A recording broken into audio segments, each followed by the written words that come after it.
ఫుల్గా నిద్ర వస్తున్నది. టైం కూడా 12:30 వస్తున్నది అనమాట. మా మేడం వాళ్ళ మనవరాలు అయితే ఇంకా రాలేదు. వచ్చిందంటే బండి పార్కింగ్ చేసి పనుకుందాం అనుకుంటే రానే రాలా.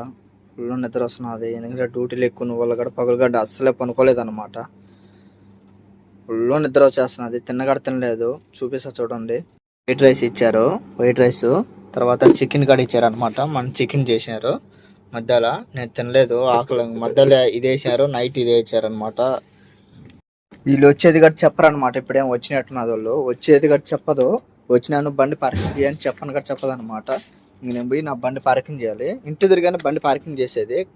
చూపించా చూడండి బండి కూడా. బండి అయితే తెచ్చింది అనమాట. ఇంకా మనం పోయి బండి ఆ ప్లేస్లో పెట్టేస్తాను అనమాట. ఆ ప్లేస్లో పెట్టి నేను పనుకుంటాను.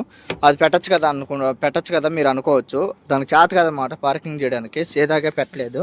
అందుకని చెప్పి మనం స్టడీగా పెట్టేసి మనం పాటికి మనం పనుకోవచ్చు. ఇంకా మీరు అనుకోవచ్చు ఇక్కడ బండి పార్కింగ్ చేయొచ్చు కదా అని చెప్పి. ఇంకో బండి ఉన్నది అనమాట, వాళ్ళ అన్నది, వాళ్ళ తమ్ముడిది బండి. అందుకని చెప్పి ఈ ప్లేస్లో పెట్టాను బండి.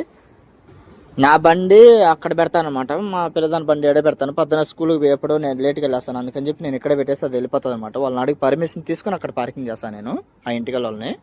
అయితే ఇంకా పనుకునేస్తాము. పొద్దున లేయాలి. మళ్ళీ మా మేడం షూట్కి వెళ్తుందంట. Okay friends, bye, good night అందరికీ.